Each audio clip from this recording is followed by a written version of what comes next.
ಆಕಾಶವಾಣಿ ಮಂಗಳೂರು. ಬಾನುಲಿ ಶಾಲೆ ಬಾನತರಂಗದ ಶಾಲೆ, ಕಲಿಕೆಯ ಶಾಲೆ ಜ್ಞಾನಗಂಗೆಯ ಶಾಲೆ. ಬಾನುಲಿ ಶಾಲೆ ಎಸ್ಎಸ್ಎಲ್ಸಿ ಪರೀಕ್ಷಾ ಸಿದ್ಧತೆ ಕಾರ್ಯಕ್ರಮ. ಇಂದಿನ ವಿಷಯ ಜೀವಶಾಸ್ತ್ರ. ಭಾಗವಹಿಸುವವರು ರೋಷನ್ ಪಿಂಟೋ, ಕಾರ್ಮೆಲ್ ಪ್ರೌಢಶಾಲೆ, ಮೊಳಂಕಾಪು. ಕಲಿಯೋಣ ಬನ್ನಿ ಗೆಳೆಯರೇ, ತಿಳಿಯೋಣ ಬನ್ನಿ ಗೆಳೆಯರೇ. ಆತ್ಮೀಯ ವಿದ್ಯಾರ್ಥಿಗಳೇ ಹಾಗೂ ಶಿಕ್ಷಕರೇ, ಬಾನುಲಿ ಪಾಠ ತರಗತಿಗಳಿಗೆ ತಮಗೆಲ್ಲರಿಗೂ ಸ್ವಾಗತ. ಇಂದು ನಾವು ಜೀವಶಾಸ್ತ್ರದ ಪಾಠಗಳ ಮಹತ್ವವನ್ನು ತಿಳಿಯೋಣ. ಜೀವಶಾಸ್ತ್ರದಲ್ಲಿ ಒಟ್ಟು 5 ಪಾಠಗಳಿವೆ. 28 ಅಂಕಗಳ ಪ್ರಶ್ನೆಗಳು ಪರೀಕ್ಷೆಗೆ ಬರುತ್ತವೆ. ಈ 5 ಪಾಠಗಳಲ್ಲಿ ಯಾವ ವಿಷಯಕ್ಕೆ ಹೆಚ್ಚು ಗಮನ ನೀಡಿದರೆ ಉತ್ತಮ ಅಂಕಗಳನ್ನು ಪಡೆಯಬಹುದೆಂಬುದನ್ನು ನೋಡೋಣ. ಜೀವಶಾಸ್ತ್ರದ ಮೊದಲ ಪಾಠ ಜೀವಕ್ರಿಯೆಗಳು. ಈ ಪಾಠದಿಂದ 7 ಅಂಕಗಳ ಪ್ರಶ್ನೆಗಳು ಬರುವ ಸಾಧ್ಯತೆಗಳು ಇರ್ತದೆ. ಈ ಪಾಠದಲ್ಲಿ 3 ಚಿತ್ರಗಳನ್ನು ನಮಗೆ ಕಲೀಲಿಕ್ಕಿರುವುದು. ಚಿತ್ರ ಸಂಖ್ಯೆ 5.3 ತೆರೆದ ಮತ್ತು ಮುಚ್ಚಿದ ಪತ್ರರಂಧ್ರ. ಚಿತ್ರ ಸಂಖ್ಯೆ 5.10 ಮನುಷ್ಯನ ಹೃದಯದ ಛೇದನೋಟ. ಚಿತ್ರ ಸಂಖ್ಯೆ 5.14 ನೆಫ್ರಾನ್ನ ರಚನೆ. ಅದರಿಂದ ಈ 3 ಚಿತ್ರಗಳಲ್ಲಿ ಒಂದು ಚಿತ್ರ ಆದರೂ ಸಾಮಾನ್ಯವಾಗಿ ಬರುವ ಸಾಧ್ಯತೆಗಳು ಇರ್ತದೆ. ಚಿತ್ರಗಳನ್ನು ಚೆನ್ನಾಗಿ ಕಲಿಯುವುದು. ಜೊತೆಗೆ ಈ ಪಾಠದಲ್ಲಿ 8 ಚಟುವಟಿಕೆಗಳನ್ನು ಕೊಟ್ಟಿದ್ದಾರೆ. ಆ 8 ಚಟುವಟಿಕೆಗಳು ನಾವು ಅಧ್ಯಯನ ಮಾಡಬೇಕಾಗ್ತದೆ. ಈ ಪಾಠದಲ್ಲಿ ಪ್ರಮುಖವಾಗಿ ನಾವು ದ್ಯುತಿಸಂಶ್ಲೇಷಣೆಗೆ ಸಂಬಂಧಪಟ್ಟಂತೆ ನಾವು ತಿಳಿದುಕೊಳ್ಬೇಕಾಗ್ತದೆ. ದ್ಯುತಿಸಂಶ್ಲೇಷಣೆ ಎಂದರೇನು, ಅಲ್ಲಿ ಯಾವ ಕಚ್ಚಾ ವಸ್ತುಗಳು ದ್ಯುತಿಸಂಶ್ಲೇಷಣೆಗೆ ಉಪಯೋಗವಾಗ್ತದೆ, ದ್ಯುತಿಸಂಶ್ಲೇಷಣೆಯ ಸಮೀಕರಣ, ದ್ಯುತಿಸಂಶ್ಲೇಷಣಾ ಕ್ರಿಯೆಯ ಹಂತಗಳು, ಅಲ್ಲಿ 3 ಹಂತಗಳಿವೆ, ಅದನ್ನು ನಾವು ತಿಳಿದುಕೊಳ್ಬೇಕಾಗ್ತದೆ. ಅದರಿಂದ ಸಾಮಾನ್ಯವಾಗಿ ಇದು 5 ಮಾರ್ಕಿಗೆಲ್ಲ ಕೇಳುವ ಪ್ರಶ್ನೆ. ಆದ್ದರಿಂದ ಇದು ನಾವು ಹೆಚ್ಚು ಗಮನ ಕೊಡಬೇಕಾಗ್ತದೆ. 4-5 ಮಾರ್ಕಿನ ಪ್ರಶ್ನೆಗಳು ಈ ಪಾಠದಿಂದ ಸಾಮಾನ್ಯವಾಗಿ ಬರುವಂಥದ್ದು. ಅದೇ ರೀತಿ ದ್ಯುತಿಸಂಶ್ಲೇಷಣಾ ಪ್ರಕ್ರಿಯೆಯ ಪ್ರಮುಖ ಹಂತಗಳು, 3 ಹಂತಗಳನ್ನು ನಾವು ಕಲಿತಿದ್ದೇವೆ. ಆ ಹಂತಗಳನ್ನು ಸಹ ನಾವು ನೆನಪಿನಲ್ಲಿ ಇಟ್ಕೊಳ್ಳೋದು. ಸ್ವಪೋಷಕ ಪರಪೋಷಕ ಜೀವಿಗಳ ನಡುವಿನ ವ್ಯತ್ಯಾಸಗಳು ಅತಿ ಅಗತ್ಯ. ಪತ್ರರಂಧ್ರ ಹೇಗೆ ಕಾರ್ಯನಿರ್ವಹಿಸ್ತದೆ, ಪತ್ರರಂಧ್ರ ತೆರೆಯುವಾಗ ಕಾವಲು ಜೀವಕೋಶಗಳಲ್ಲಿ ಏನು ಬದಲಾವಣೆ ಆಗ್ತದೆ, ಅದರ ಆಕಾರದಲ್ಲಿ ಏನು ಬದಲಾವಣೆ ಆಗ್ತದೆ, ಅದು ಮುಚ್ಚುವಾಗ ಅದು ಏನಾಗ್ತದೆ ಎಂಬುದನ್ನು ತಿಳಿದಿರಬೇಕು. ಮಾನವನಲ್ಲಿ ಜೀರ್ಣಕ್ರಿಯೆ ನಡೆಯುವಾಗ ಪ್ರತಿಯೊಂದು ಭಾಗದಲ್ಲಿ, ಬಾಯಿಯಿಂದ ಹಿಡಿದು ಬಾಯಿ, ಜಠರ, ಸಣ್ಣ ಕರುಳು ಎಲ್ಲ ಭಾಗದಲ್ಲಿ ಯಾವೆಲ್ಲ ಪೋಷಕಾಂಶಗಳು ಜೀರ್ಣವಾಗ್ತದೆ, ಅಲ್ಲಿ ಯಾವ ಕಿಣ್ವಗಳು ಉತ್ಪತ್ತಿಯಾಗ್ತದೆ ಮತ್ತು ಆ ಕಿಣ್ವಗಳು ಯಾವ ವಸ್ತುಗಳನ್ನು ಏನಾಗಿ ಪರಿವರ್ತನೆ ಮಾಡ್ತದೆ, ಅಷ್ಟನ್ನು ಸರಳವಾಗಿ ನೀವು ನೆನಪಿನಲ್ಲಿಟ್ಕೊಳ್ಬೇಕು. ಉದಾಹರಣೆಗೆ ಬಾಯಿಯಲ್ಲಿ ಪಿಷ್ಟ ಮಾಲ್ಟೋಸ್ ಆಗಿ ಪರಿವರ್ತನೆ ಆಗ್ತದೆ ಅಥವಾ ಸರಳ ಸಕ್ಕರೆಯಾಗಿ ಪರಿವರ್ತನೆ ಆಗ್ತದೆ. ಅಲ್ಲಿ ಬಿಡುಗಡೆ ಆಗುವ ಕಿಣ್ವ ಅಮೈಲೇಸ್. ಇಷ್ಟೇ ನೀವು ನೆನಪಿನಲ್ಲಿಟ್ಕೊಳ್ಳು. ಅಮೈಲೇಸ್ ಕಿಣ್ವ ಪಿಷ್ಟವನ್ನು ಸರಳ ಸಕ್ಕರೆಯನ್ನಾಗಿ ಪರಿವರ್ತಿಸ್ತದೆ. ಜಠರದಲ್ಲಿ ಪೆಪ್ಸಿನ್ ಎಂಬ ಕಿಣ್ವ ಪ್ರೋಟೀನನ್ನು ಪಾಲಿಪೆಪ್ಟೈಡ್ ಅನ್ನಾಗಿ ಅದು ಪರಿವರ್ತನೆ ಮಾಡ್ತದೆ. ಹೀಗೆ ಈ ಎಲ್ಲ ಕೆಲವು ಕಿಣ್ವಗಳು, ಸಣ್ಣ ಕರುಳಿನಲ್ಲಿ ಕೆಲವು ಕಿಣ್ವಗಳು ಉತ್ಪತ್ತಿ ಆಗ್ತದೆ. ಹೀಗೆ ಈ ಕಿಣ್ವಗಳು ಯಾವ ಪೋಷಕಾಂಶವನ್ನು ಯಾವ ರೂಪಕ್ಕೆ ಅದು ಬದಲಾವಣೆ ಮಾಡ್ತದೆ ಎಂಬುದನ್ನು ತಿಳಿಯಬೇಕು. ಅದೇ ರೀತಿ ನಮ್ಮ ಜಠರದಲ್ಲಿ ಕೆಲವು ವಸ್ತುಗಳು ಸ್ರವಿಸಲ್ಪಡ್ತದೆ ಮತ್ತು ಅದರ ಕಾರ್ಯ ಪ್ರಮುಖವಾಗಿ ಹೈಡ್ರೋಕ್ಲೋರಿಕ್ ಆಮ್ಲ, ಪೆಪ್ಸಿನ್ ಕಿಣ್ವ, ಅದೇ ರೀತಿ ಲೋಳೆ ಅಲ್ಲಿ ಉತ್ಪತ್ತಿಯಾಗ್ತದೆ.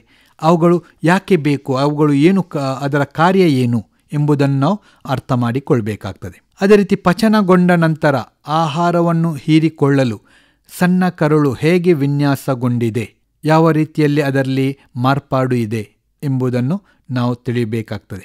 ಮಾಂಸಾಹಾರಿಗಳಿಗಿಂತ ಸಸ್ಯಾಹಾರಿಗಳ ಸಣ್ಣ ಕರುಳು ಉದ್ದವಾಗಿರುತ್ತದೆ. ಯಾತಕ್ಕೋಸ್ಕರ?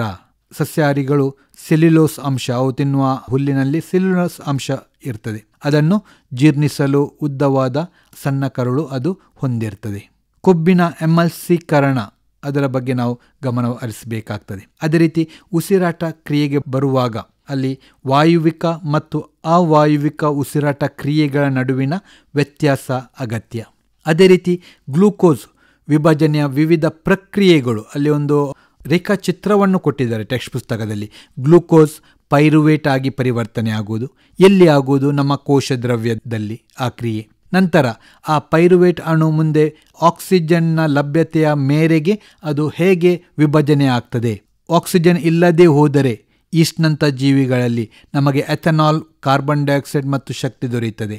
ಕಡಿಮೆ ಆಕ್ಸಿಜನ್ ಲಭ್ಯತೆ ಆದರೆ ಅದು ಲ್ಯಾಕ್ಟಿಕ್ ಆಸಿಡ್ ಮತ್ತು ಸ್ವಲ್ಪ ಶಕ್ತಿಯನ್ನು ಉಂಟು ಮಾಡ್ತದೆ. ಈ ಸಂದರ್ಭದಲ್ಲಿ ನಮಗೆ ಸ್ನಾಯು ಸೆಳೆತ ಆಗುವ ಸಾಧ್ಯತೆಗಳು ಇರ್ತದೆ. ಅದೇ ರೀತಿ ನಮ್ಮ ಮೈಟೊಕಾಂಡ್ರಿಯಾದಲ್ಲಿ ಸಾಕಷ್ಟು ಆಕ್ಸಿಜನನ್ನು ಬಳಸಿಕೊಂಡು ಕಾರ್ಬನ್ ಡೈಆಕ್ಸೈಡ್, ನೀರು ಮತ್ತು ಶಕ್ತಿಯನ್ನು ಉತ್ಪತ್ತಿ ಮಾಡ್ತದೆ. ನೋಡಿ, ಆ ಒಂದು ಚಿತ್ರವನ್ನು ಸರಿಯಾಗಿ ನೆನಪಿನಲ್ಲಿಟ್ಕೊಳ್ಳಿ. ಆವಾಗ ಆ ವಿಷಯದ ಮೇಲೆ ಯಾವುದೇ ಪ್ರಶ್ನೆಗಳು ಬಂದರೂ ಸಹ ನಮಗೆ ನೆನಪಿನಲ್ಲಿ ಇಡಲಿಕ್ಕೆ ಸಾಧ್ಯ ಆಗ್ತದೆ, ಅದನ್ನು ಸರಿಯಾಗಿ ಬರೀಲಿಕ್ಕೆ ಸಾಧ್ಯವಾಗ್ತದೆ. ಈಗ ನಾವು ಉಸಿರನ್ನು ಹೊರಗೆ ಬಿಟ್ಟಾಗ ನಮ್ಮ ಶ್ವಾಸನಾಳವು ಸಂಕುಚಿಸದಿರಲು ಏನು ಕಾರಣ? ನಮ್ಮ ಶ್ವಾಸನಾಳ ಯಾವುದರಿಂದ ಮಾಡಲ್ಪಟ್ಟಿದೆ? ಮೃದ್ವಸ್ಥೆಯಿಂದ ಮಾಡಲ್ಪಟ್ಟಿದೆ, ಆದ್ದರಿಂದ ಅದು ಸಂಕುಚಿಸುವುದಿಲ್ಲ. ಜಲಚರಗಳ ಉಸಿರಾಟದ ದರ ಭೂಜೀವಿಗಳಿಗಿಂತ ವೇಗವಾಗಿರ್ತದೆ, ಏನು ಕಾರಣ? ಯಾಕಂತ ಹೇಳಿದರೆ ಜಲಚರ ಜೀವಿಗಳು ನೀರಿನಲ್ಲಿ ವಾಸಿಸ್ತವೆ, ಅಲ್ಲಿ ಕರಗಿದ ಆ ಆಕ್ಸಿಜನ್ ಅದು ಕಡಿಮೆ ಪ್ರಮಾಣದಲ್ಲಿರ್ತದೆ. ನಮಗೆ ಅನಿಲ ರೂಪದ ಆಕ್ಸಿಜನ್ ಬೇಕಾದಷ್ಟು ಸಿಗ್ತದೆ, ಆದ್ದರಿಂದ ಜಲಚರಗಳ ಉಸಿರಾಟದ ದರ ನಮಗಿಂತ ವೇಗವಾಗಿ ಇರುತ್ತದೆ. ನೆಕ್ಸ್ಟ್ ನಾವು ಮಾನವನ ಸಾಗಾಣಿಕಾ ವ್ಯೂಹ, ಅದರ ಬಗ್ಗೆ ನಾವು ಮಾತನಾಡಿಕೊಳ್ಬೇಕಾಗ್ತದೆ. ಇಲ್ಲಿ ಪ್ರಮುಖವಾಗಿ ನಮ್ಮ ರಕ್ತದ ಪ್ರಮುಖ ಘಟಕಗಳು ಮತ್ತು ಅವುಗಳ ಕಾರ್ಯ, ಪ್ಲಾಸ್ಮಾ, ಕೆಂಪು ರಕ್ತ ಕಣ, ಬಿಳಿ ರಕ್ತ ಕಣ ಹಾಗೂ ಕಿರುತಟ್ಟೆಗಳು, ಇದರ ಬಗ್ಗೆ ನಾವು ತಿಳಿಯಬೇಕಾಗ್ತದೆ. ರಕ್ತ ಮತ್ತು ದುಗ್ಧರಸ ಅವುಗಳ ನಡುವಿನ ವ್ಯತ್ಯಾಸ ನಮಗೆ ತಿಳಿದಿರಲಿ. ಅಪಧಮನಿಗಳು ಮತ್ತು ಅಭಿಧಮನಿಗಳು, ಈ ರಕ್ತನಾಳಗಳ ನಡುವಿನ ವ್ಯತ್ಯಾಸ, ಅವುಗಳ ಕಾರ್ಯ ನಮಗೆ ತಿಳಿದಿರಬೇಕು.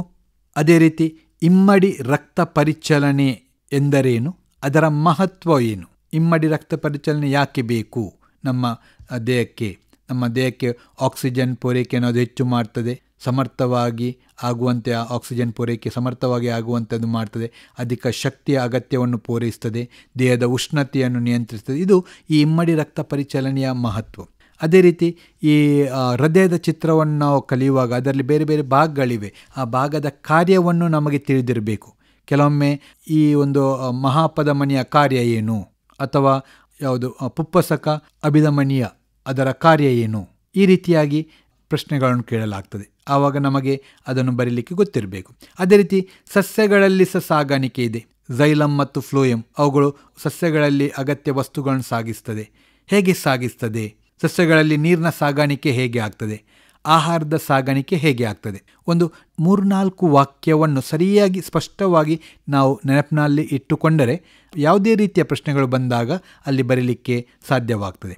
ವಸ್ತು ಸ್ಥಾನಾಂತರಣ ಎಂದರೇನು, ಅದು ಹೇಗೆ ನಡೀತದೆ? ಪ್ರಮುಖವಾಗಿ ಅದು ಸಸ್ಯಗಳಲ್ಲಿ ಆಹಾರ ಪದಾರ್ಥಗಳ ಸಾಗಾಣಿಕೆ ಹೇಗೆ ಆಗ್ತದೆ ಫ್ಲೋಯಂನ ಮೂಲಕ ಎಂಬುದನ್ನು ಒಂದು 2 ಅಥವಾ 3 ವಾಕ್ಯಗಳನ್ನು ಸ್ಪಷ್ಟವಾಗಿ ಸುಲಭ ರೀತಿಯಲ್ಲಿ ನಾವು ಅರ್ಥ ಮಾಡಿಕೊಂಡು ನೆನಪಿನಲ್ಲಿ ಇಟ್ಕೊಳ್ಬೇಕಾಗ್ತದೆ. ಅದೇ ರೀತಿ ವಿಸರ್ಜನೆ, ಆ ಟಾಪಿಕ್ಕಿಗೆ ಬಂದಾಗ ವಿಸರ್ಜನೆ ಎಂದರೇನು, ಮಾನವರಲ್ಲಿ ಮೂತ್ರದ ಉತ್ಪಾದನೆ ಹೇಗೆ ಆಗ್ತದೆ, ಯಾವ ರೀತಿ ಆಗ್ತದೆ, ಅದನ್ನು ನಾವು ಮೂತ್ರ ಉತ್ಪಾದನೆ ಹಂತಗಳು ಒಂದು ಗಮನದಲ್ಲಿ ಇಟ್ಟುಕೊಳ್ಬೇಕು.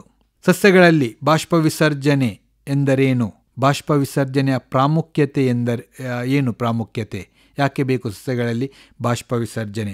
ಅದೇ ರೀತಿ ಸಸ್ಯಗಳು ತ್ಯಾಜ್ಯವನ್ನು ಹೇಗೆ ವಿಸರ್ಜಿಸ್ತದೆ?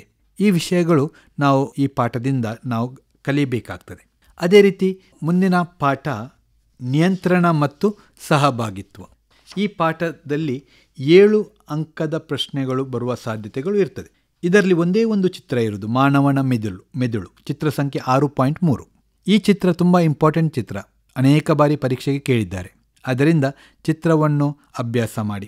ಈ ಪಾಠದಲ್ಲಿ ಪ್ರಮುಖವಾಗಿ ನಾವು ಈ ವರ್ಷ ನರಕೋಶದ ಚಿತ್ರ ಬಿಡಿಸಲಿಕ್ಕಿಲ್ಲ, ಆದರೆ ಅದರ ಬಗ್ಗೆ ಮಾಹಿತಿಯನ್ನು ಕೇಳ್ಬೋದು. ನರಕೋಶದ ರಚನೆಯನ್ನು ತಿಳಿಸಿ, ಸಂಸರ್ಗ ಎಂದರೇನು, ಅಥವಾ ನರಕೋಶದಲ್ಲಿ ಸಂವೇಗಗಳು ಹೇಗೆ ಅದು ಪ್ರಸಾರವಾಗ್ತದೆ, ಎಲ್ಲಿಂದ ಎಲ್ಲಿಗೆ, ಡೆಂಡ್ರೈಟ್, ಕೋಶಕಾಯ, ಆಕ್ಸಾನ್, ನರತುದಿ, ಈ ಮಾರ್ಗವಾಗಿ ಅದು ನರ ಸಂದೇಶಗಳು ಹಾದು ಹೋಗ್ತದೆ. ಅದರಿಂದ ಅದಕ್ಕೆ ಸಂಬಂಧಪಟ್ಟಂಥ ಪ್ರಶ್ನೆಗಳು ಕೇಳುವ ಸಾಧ್ಯತೆಗಳು ಇರ್ತದೆ. ಪರಾವರ್ತಿತ ಕ್ರಿಯೆ ಮತ್ತು ಪರಾವರ್ತಿತ ಚಾಪ. ಪರಾವರ್ತಿತ ಚಾಪದ ಚಿತ್ರ ಟೆಕ್ಸ್ಟ್ ಪುಸ್ತಕದಲ್ಲಿದೆ, ಚಿತ್ರಕ್ಕೆ ಸ್ವಲ್ಪ ಗಮನ ಕೊಡಿ, ಅದರ ಆಧಾರದ ಮೇಲೆ ಪ್ರಶ್ನೆಗಳು ಬರುವ ಸಾಧ್ಯತೆಗಳು ಕಂಡುಬರ್ತದೆ. ಅದೇ ರೀತಿ ನಮ್ಮ ನಡಿಗೆ ಮತ್ತು ಪರಾವರ್ತಿತ ಪ್ರತಿಕ್ರಿಯೆಗಿರುವ ಏನು ವ್ಯತ್ಯಾಸಗಳು ಏನು? ನಮ್ಮ ಮೆದುಳಿನ ಭಾಗಗಳು ಬೇರೆ ಬೇರೆ, ಪ್ರಮುಖವಾಗಿ ನಮ್ಮ ಹಿಮ್ಮೆದುಳಿನ ಭಾಗ ಪಾನ್ಸ್ ಆಗಿರ್ಬೋದು ಅಥವಾ ಅನುಮಸ್ತಿಷ್ಕ ಆಗಿರ್ಬೋದು, ಮೆಡುಲ್ಲ ಆಗಿರ್ಬೋದು, ಅದರ ಕಾರ್ಯಗಳು, ಅದರ ಜೊತೆಗೆ ಹೈಪೋಥಲಾಮಸ್, ಮಹಾಮಸ್ತಿಷ್ಕ, ಈ ಎಲ್ಲ ಮೆದುಳಿನ ವಿವಿಧ ಭಾಗಗಳ ಕಾರ್ಯಗಳನ್ನು ನಾವೊಂದು ಕೋಷ್ಟಕದ ರೂಪದಲ್ಲಿ ಮಾಡಿಟ್ಟರೆ ತುಂಬ ಸುಲಭ, ಕಲೀಲಿಕ್ಕೆ ನಮಗೆ ಸುಲಭ ಆಗ್ತದೆ. ಆದ್ದರಿಂದ ಟೆಕ್ಸ್ಟ್ ಪುಸ್ತಕ ನಾವು ಓದುವಾಗ ಕೆಲವು ಅಗತ್ಯ ಶಬ್ದಗಳಿಗೆ ನಾವು ಅಂಡರ್ಲೈನ್ ಹಾಕುವಂಥದ್ದು, ಅಂಥ ಅಭ್ಯಾಸವನ್ನು ನಾವು ರೂಢಿಸಿಕೊಳ್ಬೇಕಾಗ್ತದೆ. ಸಸ್ಯಗಳಲ್ಲಿ ಅನೇಕ ಹಾರ್ಮೋನ್ಗಳಿವೆ, ಸಸ್ಯ ಹಾರ್ಮೋನ್ ಅಂತ ನಾವು ಕರಿತೇವೆ. ಆಗಿರ್ಬೋದು ಆಕ್ಸಿನ್, ಜಿಬ್ಬರೆಲ್ಲಿನ್, ಸೈಟೋಕೈನಿನ್, ಇವು ಬೆಳವಣಿಗೆಯನ್ನು ಉತ್ತೇಜಿಸುವ ಹಾರ್ಮೋನ್ಗಳು. ಆಬ್ಸಿಸಿಕ್ ಆಮ್ಲ ಬೆಳವಣಿಗೆಯನ್ನು ಪ್ರತಿಬಂಧಿಸುವ ಹಾರ್ಮೋನ್. ಆ ಪ್ರತಿಯೊಂದು ಹಾರ್ಮೋನ್ಗಳ ಕಾರ್ಯಗಳು ನಾವು ತಿಳಿದಿರಬೇಕಾಗ್ತದೆ. ಜೊತೆಗೆ ಕೆಲವು ವ್ಯಾಖ್ಯಾನಗಳು, ಪ್ರಮುಖವಾಗಿ ದ್ವಿತೀಯ ಅನುವರ್ತನೆ ಎಂದರೇನು, ಗುರುತ್ವಾನುವರ್ತನೆ, ಜಲಾನುವರ್ತನೆ, ರಾಸಾಯನಿಕ ಅನುವರ್ತನೆ, ಹೀಗೆ ಇವುಗಳ ಬಗ್ಗೆ ಮಾಹಿತಿ ನಮಗೆ ತಿಳಿದಿರಬೇಕು. ಎಂದರೇನು, ಮತ್ತು ಅಲ್ಲಿ ಧನಾನುವರ್ತನೆ, ಋಣಾನುವರ್ತನೆ, ಉದಾಹರಣೆ ಗುರುತ್ವಾನುವರ್ತನೆ, ಭೂಮಿಯ ಗುರುತ್ವದ ಕಡೆಗೆ ಚಲನೆ, ಬೇರುಗಳು ಭೂಮಿಯ ಗುರುತ್ವದ ಕಡೆಗೆ ಚಲಿಸ್ತದೆ, ಅದು ಧನ ಗುರುತ್ವಾನುವರ್ತನೆ. ಕಾಂಡ ಗುರುತ್ವಾಕರ್ಷಣೆಯ ವಿರುದ್ಧ ದಿಕ್ಕಿನಲ್ಲಿ ಚಲನೆ ಅದು ಕಂಡುಬರ್ತದೆ, ಅದು ಋಣ ಗುರುತ್ವಾನುವರ್ತನೆ. ಹೀಗೆ ಆ ಋಣ ಧನ ಅದರ ಬಗ್ಗೆ ನಾವು ನೆನಪಿನಲ್ಲಿ ಇಟ್ಕೊಳ್ಬೇಕಾಗ್ತದೆ. ಅಂತಃಸ್ರಾವಕ ಗ್ರಂಥಿಗಳು, ನಮ್ಮ ದೇಹದಲ್ಲಿ ಅನೇಕ ಅಂತಃಸ್ರಾವಕ ಗ್ರಂಥಿಗಳಿವೆ. ಅದರ ಹೆಸರು, ಅದು ಸ್ರವಿಸುವ ಹಾರ್ಮೋನ್ ಮತ್ತು ಅವುಗಳ ಕಾರ್ಯ ಒಂದು ಪಟ್ಟಿಯ ರೂಪದಲ್ಲಿ ಮಾಡಿ ನಾವು ಇಟ್ಟರೆ ಖಂಡಿತವಾಗಿಯೂ ನಮಗೆ ಅದು ಪರೀಕ್ಷೆಯ ಸಮಯದಲ್ಲಿ ಓದಲಿಕ್ಕೆ ಸುಲಭ ಆಗ್ತದೆ. ಅದೇ ರೀತಿ ಕೆಲವು ಹಾರ್ಮೋನ್ಗಳ ಕೊರತೆಯಿಂದ ನಮಗೆ ಕೆಲವು ರೋಗಗಳು ಬರುವುದುಂಟು, ಅಥವಾ ಅದರ ಹೆಚ್ಚುವರಿ ಉತ್ಪಾದನೆಯಿಂದ ಸಹ ಸಮಸ್ಯೆಗಳು ನಮಗೆ ಕಂಡುಬರ್ತವೆ. ಉದಾಹರಣೆಗೆ ದೈತ್ಯತೆ ಮತ್ತು ಕುಬ್ಜತೆ ಹೇಗೆ ಉಂಟಾಗುವುದು, ಮಧುಮೇಹ ರೋಗಕ್ಕೆ ಕಾರಣ ಏನು, ಆ ಮಧುಮೇಹ ರೋಗವನ್ನು ನಾವು ಹೇಗೆ ನಿವಾರಿಸಬಹುದು, ಗಳಗಂಡ ರೋಗ, ಗಾಯ್ಟರ್ ಅಂತ ನಾವು ಕರಿತೇವೆ, ಅದು ಯಾಕೆ ಬರ್ತದೆ, ಯಾವ ಒಂದು ಹಾರ್ಮೋನ್ನ ಕೊರತೆಯಿಂದ ಬರ್ತದೆ. ಅದೇ ರೀತಿ ಅಡ್ರಿನಾಲಿನನ್ನು ತುರ್ತು ಪರಿಸ್ಥಿತಿಯ ಹಾರ್ಮೋನ್ ಎಂದು ನಾವು ಕರಿತೇವೆ, ಯಾತಕ್ಕೋಸ್ಕರ. ಮುಟ್ಟಿದರೆ ಮುನಿ ಸಸ್ಯದ ಎಲೆಗಳು ಮುಟ್ಟಿದಾಗ ಮುದುಡಿಕೊಳ್ಳುತ್ತದೆ, ಏನು ಕಾರಣ.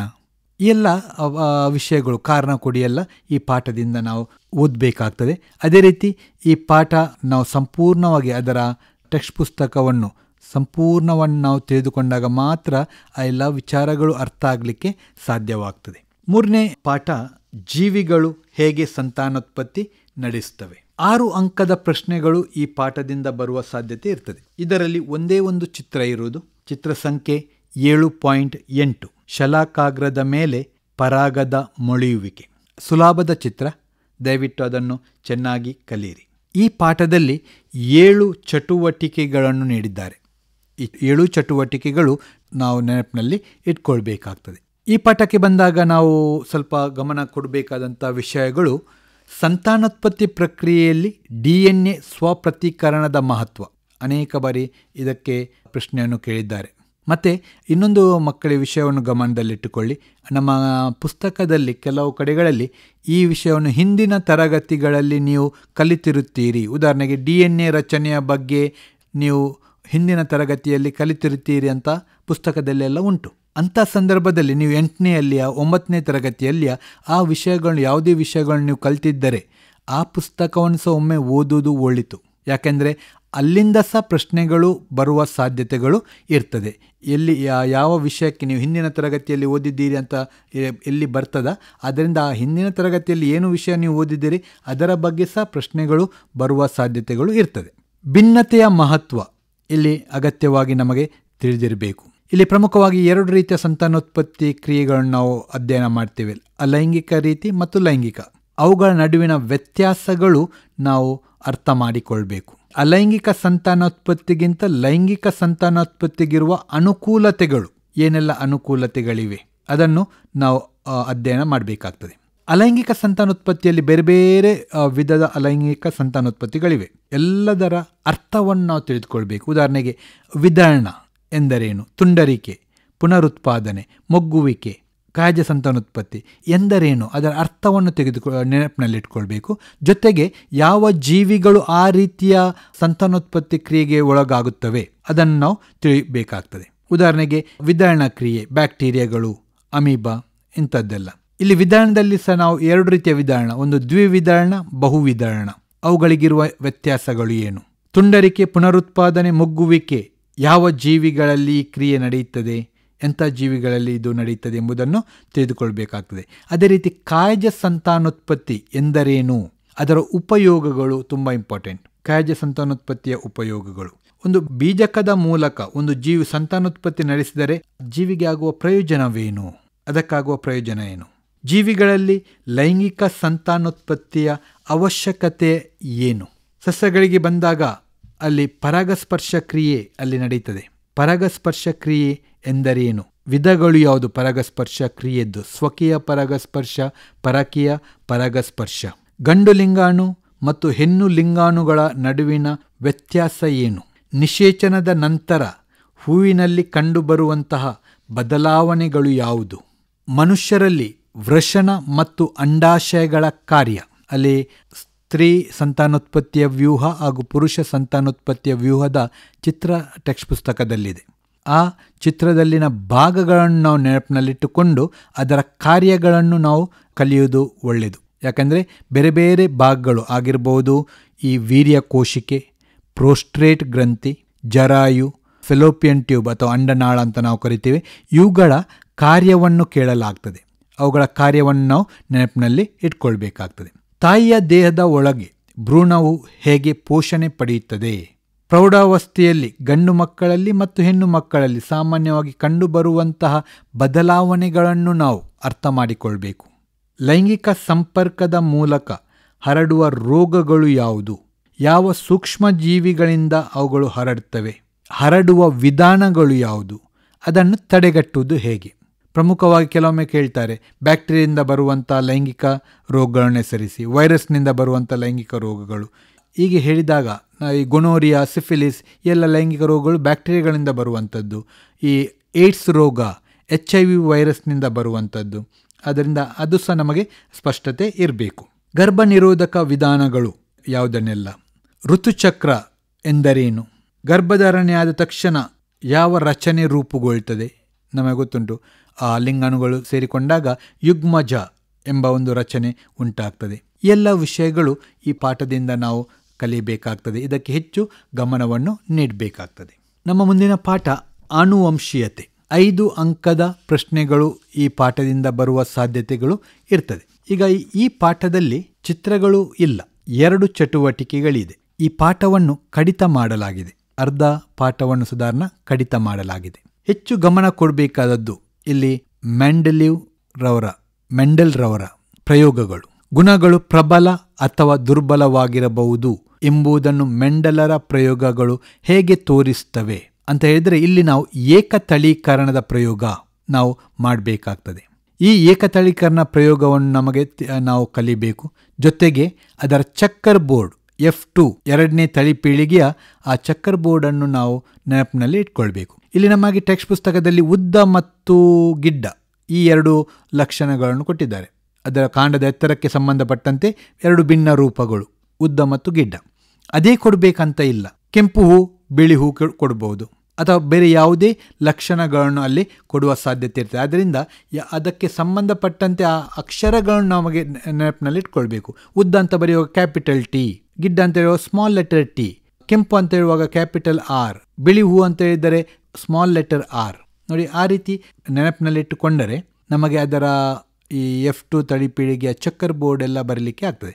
ಮತ್ತು ಇಲ್ಲಿ ಏಕತಳೀಕರಣದಲ್ಲಿ ಅಲ್ಲಿ ವ್ಯಕ್ತ ರೂಪ ಅನುಪಾತ 3:1, ಜೀನ್ ನಮೂನೆ ಅನುಪಾತ 1:2:1, ಅದು ನೆನಪಿನಲ್ಲಿ ಇಟ್ಕೊಳ್ಳಿ. ಗುಣಗಳು ಸ್ವತಂತ್ರವಾಗಿ ಅನುವಂಶೀಯವಾಗುತ್ತದೆ ಎಂಬುದನ್ನು ಮೆಂಡೆಲರ ಪ್ರಯೋಗ ಹೇಗೆ ತೋರಿಸ್ತದೆ? ಇದಕ್ಕೆ ದ್ವಿತಳೀಕರಣದ ಪ್ರಯೋಗವನ್ನು ನಾವು ಇಲ್ಲಿ ನೀಡಬೇಕಾಗ್ತದೆ. ಪ್ರಮುಖವಾಗಿ ಇಲ್ಲಿ ನಮ್ಮ ಟೆಕ್ಸ್ಟ್ ಪುಸ್ತಕದಲ್ಲಿ ಇದ್ದ ಆ ಉದಾಹರಣೆ ದುಂಡನೆಯ ಹಸಿರು ಮತ್ತು ಸುಕ್ಕಾದ ಹಳದಿ ಅಂತ. ಆ 2 ಗುಣಲಕ್ಷಣಗಳು, ಕೆಲವೊಮ್ಮೆ ಗುಣಲಕ್ಷಣಗಳು ಬೇರೆ ಮಾಡಿ ಕೊಡ್ಬೋದು. ದುಂಡನೆಯ ಹಳದಿ, ಸುಕ್ಕಾದ ಹಸಿರು ಕೊಡ್ಬೋದು. ಅಥವಾ ಎತ್ತರದ ಕೆಂಪು ಹೂಗಳು, ಎತ್ತರ ಗಿಡ ಕೆಂಪು ಹೂಗಳು, ಗಿಡ್ಡ ಬಿಳಿ ಹೂಗಳು ಕೊಡ್ಬೋದು. ಆವಾಗ ಆ ರೀತಿ ಕೊಟ್ಟಾಗ ಅದನ್ನು ಹೇಗೆ ಬರೆಯುವುದು, ಅದನ್ನು ನಾವು ಪ್ರಾಕ್ಟೀಸ್ ಮಾಡಬೇಕು. ಖಾಲಿ ಸಸ್ಯಗಳಿಗೆ ಮಾತ್ರ ಅಲ್ಲ, ಕೆಲವು ಪ್ರಾಣಿಗಳ ಹೆಸರುಗಳನ್ನು ಕೊಟ್ಟು ಅದರ ಮೈ ಬಣ್ಣ ಕೇಳುವ ಸಾಧ್ಯತೆಗಳಿರ್ತದೆ. ಒಂದು ಪ್ರಾಣಿದ್ದು ಕಪ್ಪು ಬಣ್ಣ, ಬಿಳಿ ಬಣ್ಣ ಹೀಗೆ ಕೇಳಿ ಅದರನ್ನು ಯಾವ ರೀತಿಯಲ್ಲಿ ಅದರ ಪ್ರಯೋಗವನ್ನು ಮಾಡುವುದು, ಅದರ ಚೆಕ್ಕರ್ ಬೋರ್ಡನ್ನು ರಚಿಸುವುದು, ಇದನ್ನೆಲ್ಲ ಕೇಳುವ ಸಾಧ್ಯತೆಗಳು ಅಲ್ಲಿ ಇರ್ತದೆ. ಆದ್ದರಿಂದ ಇಂಥ ಪ್ರಶ್ನೆಗಳು ಬಂದಾಗ ಇದು ನಿಜವಾಗಿಯೂ ಒಂದು ಆಟ ಆಡಿದ ರೀತಿಯಲ್ಲಿ ಆಗ್ತದೆ. ಮಕ್ಕಳು ಸ್ವಲ್ಪ ಗಮನ ಕೊಟ್ಟು ಈ ಚೆಕ್ಕರ್ ಬೋರ್ಡನ್ನು, ದ್ವಿತಳೀಕರಣದ್ದು ಏಕತಳೀಕರಣದ ಚೆಕ್ಕರ್ ಬೋರ್ಡನ್ನು ನೀವು ಮಾಡಲಿಕ್ಕೆ ಕಲಿತರೆ ಸುಲಭದಲ್ಲಿ ನಮಗೆ 2-3 ಅಂಕಗಳನ್ನು ಈ ಚೆಕ್ಕರ್ ಬೋರ್ಡ್ನಿಂದ ಪಡೀಲಿಕ್ಕೆ ಸಾಧ್ಯವಾಗ್ತದೆ. ಇದರಲ್ಲಿ ಏನೂ ಕಷ್ಟ ಇಲ್ಲ. ಮತ್ತು ಆ ಒಂದು ಇದಕ್ಕೆ ಸಂಬಂಧಪಟ್ಟ ಏನು ನಿಯಮ, ಆ ಮೆಂಡೆಲ್ ರವರು ಯಾವ ನಿಯಮವನ್ನು ಅದನ್ನು ಸ್ಪಷ್ಟಪಡಿಸ್ತಾರೆ ಎಂಬುದನ್ನು ಸಹ ನಾವು ತಿಳಿದುಕೊಳ್ಬೇಕು. ಏಕತಳೀಕರಣದಲ್ಲಿ ಗುಣಗಳು ಪ್ರಬಲ ಅಥವಾ ದುರ್ಬಲವಾಗಿರಬಹುದು ಎಂಬುದನ್ನು ಸ್ಪಷ್ಟಪಡಿಸ್ತಾರೆ. ದ್ವಿತಳೀಕರಣ ಪ್ರಯೋಗದಿಂದ ಗುಣಗಳು ಸ್ವತಂತ್ರವಾಗಿ ಅನುವಂಶೀಯವಾಗುತ್ತದೆ ಎಂಬುದನ್ನು ಸಹ ಅವರು ಸ್ಪಷ್ಟಪಡಿಸ್ತಾರೆ. ಅದೇ ರೀತಿ ಈ ಪುರುಷರ ವರ್ಣತಂತುಗಳು ಮತ್ತು ಮಹಿಳೆಯರ ವರ್ಣತಂತುಗಳಿಗಿರುವಂಥ ವ್ಯತ್ಯಾಸಗಳು ಏನು? ನಾವು ಮಹಿಳೆಯರಲ್ಲಿ ಸಾಮಾನ್ಯವಾಗಿ ಸಮಾನ ಗಾತ್ರದ XX ವರ್ಣತಂತುಗಳಿರ್ತವೆ. ಪುರುಷರಲ್ಲಿ ಸಾಮಾನ್ಯ ಗಾತ್ರದ X ಮತ್ತು ಗಾತ್ರದಲ್ಲಿ ಚಿಕ್ಕದಾದ Y ವರ್ಣತಂತುಗಳಿರ್ತವೆ. ಇದು ಪ್ರಮುಖವಾದಂಥ ವ್ಯತ್ಯಾಸ ಪುರುಷ ಮತ್ತು ಮಹಿಳೆಯರ ವರ್ಣತಂತುಗಳಲ್ಲಿ, ಲಿಂಗ ವರ್ಣತಂತುಗಳಲ್ಲಿ. ಮಾನವರಲ್ಲಿ ಮಗುವಿನ ಲಿಂಗವು ಹೇಗೆ ನಿರ್ಧರಿತವಾಗುತ್ತದೆ? ಒಂದು ಪ್ರಮುಖವಾದಂಥ ಪ್ರಶ್ನೆ ಇದು. ಅದೇ ರೀತಿ ಉತ್ತರ ಒಂದೇ, ಪ್ರಶ್ನೆ ಬೇರೆ ರೀತಿ ಕೇಳಬಹುದು. ತಂದೆಯಿಂದ ಅನುವಂಶೀಯವಾಗುವ ವರ್ಣತಂತುಗಳು ಮಗುವಿನ ಲಿಂಗವನ್ನು ನಿರ್ಧರಿಸುತ್ತದೆ, ವಿವರಿಸಿ. ಉತ್ತರ ಒಂದೇ. ತಾಯಿಯಲ್ಲಿ ಸಮಾನ ಗಾತ್ರದ XX ವರ್ಣತಂತುಗಳಿವೆ, ತಂದೆಯಲ್ಲಿ ಸಾಮಾನ್ಯ ಗಾತ್ರದ X ಮತ್ತು ಗಾತ್ರದಲ್ಲಿ ಚಿಕ್ಕದಾದ Y ವರ್ಣತಂತುಗಳಿವೆ. ತಂದೆಯ X ವರ್ಣತಂತು ತಾಯಿಯ X ವರ್ಣತಂತುಗಳೊಂದಿಗೆ ಸೇರಿದಾಗ ಹುಟ್ಟುವ ಮಗು ಹುಡುಗಿಯಾಗ್ತಾಳೆ, ಹೆಣ್ಣಾಗ್ತಾಳೆ. ತಾಯಿಯ X ವರ್ಣತಂತು ತಂದೆಯ Y ವರ್ಣತಂತುಗೆ ಸೇರಿಕೊಂಡಾಗ ಹುಟ್ಟುವ ಮಗು ಗಂಡಾಗಿರುತ್ತದೆ. ಆದ್ದರಿಂದ ಈ ರೀತಿಯಾಗಿ ಈ ಪಾಠದಿಂದ ಪ್ರಶ್ನೆಗಳು ಬರುವ ಸಾಧ್ಯತೆಗಳು ಇರ್ತದೆ. ಆದ್ದರಿಂದ ಈ ಪಾಠಕ್ಕೆ ನಾವು ಹೆಚ್ಚು ಗಮನ ಕೊಡಬೇಕಾಗ್ತದೆ. ಸಣ್ಣ ಪಾಠ, ಆದರೆ ಇಲ್ಲಿ 5 ಅಂಕಗಳು ನಿರೀಕ್ಷಿಸಬಹುದು ಈ ಪಾಠದಿಂದ. ಅದೇ ರೀತಿ ಈ ಜೀವಶಾಸ್ತ್ರದ ಕೊನೆಯ ಸುಲಭದ ಪಾಠ ನಮ್ಮ ಪರಿಸರ. ಕೇವಲ 3 ಅಂಕಗಳು ಇದಕ್ಕೆ ಮೀಸಲಾಗಿ ಇಟ್ಟಿದ್ದಾರೆ. ಆದ್ದರಿಂದ ಈ 3 ಅಂಕಗಳು ಸಂಪೂರ್ಣವಾಗಿ ನಾವು ಪಡೆಯುವ ನಿಟ್ಟಿನಲ್ಲಿ ಪ್ರಯತ್ನಿಸುವುದು. ಈ ಪಾಠದಲ್ಲಿ ಚಿತ್ರಗಳು ಇಲ್ಲ, ಆದರೆ 9 ಚಟುವಟಿಕೆಗಳಿವೆ. ಆ ಚಟುವಟಿಕೆಗಳನ್ನು ಸಹ ಅಧ್ಯಯನ ಅಗತ್ಯ. ಪರಿಸರ ವ್ಯವಸ್ಥೆಯ ಘಟಕಗಳು ಜೈವಿಕ ಅಜೈವಿಕ ಗೊತ್ತಿರಬೇಕು, ಉದಾಹರಣೆ ಗೊತ್ತಿರಬೇಕು. ಓಝೋನ್ ಪದರ ಶಿಥಿಲಗೊಳ್ಳಲು ಕಾರಣಗಳು, ಓಝೋನ್ ಪದರ ತೆಳುವಾಗುವುದರ ದುಷ್ಪರಿಣಾಮಗಳು, ಓಝೋನ್ ಎಂದರೇನು, ಅದು ಹೇಗೆ ರೂಪುಗೊಳ್ತದೆ, ಆ ಓಝೋನ್ ಟಾಪಿಕ್ ಇಂಪಾರ್ಟೆಂಟ್ ಅಲ್ಲಿ. ಆಹಾರ ಸರಪಳಿ ಎಂದರೆಂಥದ್ದು, ಉದಾಹರಣೆ ಗೊತ್ತಿರಬೇಕು. ಹಸಿರು ಸಸ್ಯಗಳನ್ನು ನಾವು ಉತ್ಪಾದಕರು ಅಂತ ನಾವು ಕರೀತಾರೆ, ಯಾಕೆ? ಪರಿಸರದಲ್ಲಿ ಶಕ್ತಿಯ ಹರಿವು ಏಕಮುಖವಾಗಿರ್ತದೆ, ಒಂದೇ ದಿಕ್ಕಿನಲ್ಲಿರ್ತದೆ, ಏನು ಕಾರಣ?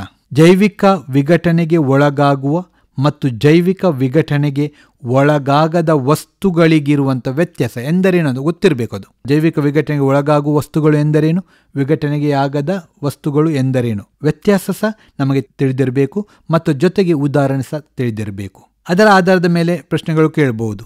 ಜೈವಿಕ ಸಾಂದ್ರತಾ ವೃದ್ಧಿ ಅಥವಾ ಜೈವಿಕ ಸಂವರ್ಧನೆ ಅಂತ ನಾವು ಕರಿತೇವೆ, ಅದರ ಬಗ್ಗೆ ನಾವು ಗಮನ ವಹಿಸಬೇಕು. ಕೆಲವು ಹಾನಿಕಾರಕ ಮಾಲಿನ್ಯಕಾರಕಗಳು ಆಹಾರ ಸರಪಳಿ ಮುಂದುವರಿಸ್ತಾ ಹೋದಾಗೆ ಅದರ ಪ್ರಮಾಣ ಹೆಚ್ಚಾಗ್ತದೆ. ಜೀವಿಗಳಲ್ಲಿ ಅದರ ಪ್ರಮಾಣ ಹೆಚ್ಚಾಗಿರುವಂಥದ್ದನ್ನು ನಾವು ಜೈವಿಕ ಸಾಂದ್ರತಾ ವೃದ್ಧಿ ಅಂತ ನಾವು ಕರಿತೇವೆ. ಅದೇ ರೀತಿ ಈ ಆಹಾರ ಜಾಲ, ಅದರ ಅರ್ಥ ಎಂಥದ್ದು? ಪೋಷಣ ಸ್ತರಗಳು ಎಂದರೇನು? ಜೈವಿಕ ವಿಘಟನೆಗೆ ಒಳಗಾಗದ ತ್ಯಾಜ್ಯಗಳಿಂದ ಉಂಟಾಗುವ ಸಮಸ್ಯೆಗಳು ಏನು? ಪರಿಸರದಲ್ಲಿ ವಿಘಟಕಗಳ ಪಾತ್ರ ಏನು? ಇಂಪಾರ್ಟೆಂಟ್ ಇದು. ಆಹಾರ ಸರಪಳಿಯಲ್ಲಿ ಸಾಮಾನ್ಯವಾಗಿ 4ಕ್ಕಿಂತ ಹೆಚ್ಚು ಪೋಷಣ ಸ್ತರಗಳು ಇರುವುದಿಲ್ಲ, ಏನು ಕಾರಣ? ಅಥವಾ ಆಹಾರ ಸರಪಳಿಯಲ್ಲಿ ಶಕ್ತಿಗೆ ಮುಂದಿನ ಪೋಷಣ ಸ್ತರಗಳಿಗೆ ಹೋದಾಗಿ ಕಡಿಮೆ ಆಗ್ತದೆ, ಶಕ್ತಿ ಕಡಿಮೆ ಆಗಲಿಕ್ಕೆ ಏನು ಕಾರಣ? ನಾವು ಪ್ಲಾಸ್ಟಿಕ್ ಚೀಲದ ಬದಲು ಕಾಗದದ ಚೀಲಗಳನ್ನು ಬಳಕೆ ಮಾಡಬೇಕು, ಅದರ ಹಿಂದಿರುವಂಥ ವೈಜ್ಞಾನಿಕತೆ ಏನು? ಈ ಎಲ್ಲ ವಿಷಯಗಳು ಇಲ್ಲಿ ಜನರಲ್ ಆಗಿ ಪ್ರಶ್ನೆಗಳನ್ನು ಈ ಪಾಠದಲ್ಲಿ ಕೇಳಲಾಗ್ತದೆ. ಇದು ನಮ್ಮ ಸಾಮಾನ್ಯ ಜ್ಞಾನವನ್ನು ಬಳಸಿಕೊಂಡು ಇದಕ್ಕೆ ನಾವು ಉತ್ತರಿಸಬೇಕಾಗ್ತದೆ. ಇಲ್ಲಿಗೆ ನಾವು ಜೀವಶಾಸ್ತ್ರದ 5 ಪಾಠಗಳನ್ನು ನಾವು ಅಧ್ಯಯನ ಮಾಡಿದೆವು. ಮಕ್ಕಳೇ, ಆತ್ಮವಿಶ್ವಾಸವೇ ಯಶಸ್ಸಿನ ಗುಟ್ಟು. ಯಶಸ್ಸಿನ ಗುಟ್ಟು ಅಡಗಿರುವುದು ನಿಜವಾದ ಪ್ರಯತ್ನದಲ್ಲಿ. ಓದುವುದನ್ನು ತಿರಸ್ಕರಿಸಿದರೆ ಜೀವನವನ್ನು ತಿರಸ್ಕರಿಸಿದಂತೆ. ಆದ್ದರಿಂದ ವಿದ್ಯಾರ್ಥಿಗಳೇ, ಉಳಿದ ಅಮೂಲ್ಯ ಸಮಯವನ್ನು ಸದುಪಯೋಗ ಮಾಡೋಣ, ಜೀವನ ಸುಂದರಗೊಳಿಸೋಣ. ಎಲ್ಲರಿಗೂ ಶುಭವಾಗಲಿ. ಧನ್ಯವಾದಗಳು. ಬಾನುಲಿ ಶಾಲೆ ಬಾನತರಂಗದ ಶಾಲೆ, ಕಲಿಕೆಯ ಶಾಲೆ, ಜ್ಞಾನ ಗಂಗೆಯ ಶಾಲೆ. ಇದುವರೆಗೆ ಬಾನುಲಿ ಶಾಲೆಯಲ್ಲಿ ಜೀವಶಾಸ್ತ್ರದ ಬಗ್ಗೆ ಮಾಹಿತಿಗಳನ್ನು ಕೇಳಿದಿರಿ. ಭಾಗವಹಿಸಿದವರು ರೋಷನ್ ಪಿಂಟೋ, ಕಾರ್ಮೆಲ್ ಪ್ರೌಢಶಾಲೆ, ಮೊಳಂಕಾಪು. ಕಲಿಯೋಣ ಬನ್ನಿ ಗೆಳೆಯರೇ, ತಿಳಿಯೋಣ ಬನ್ನಿ ಗೆಳೆಯರೇ, ಕಲಿಯೋಣ ಬನ್ನಿ ಗೆಳೆಯರೇ, ತಿಳಿಯೋಣ ಬನ್ನಿ ಗೆಳೆಯರೇ.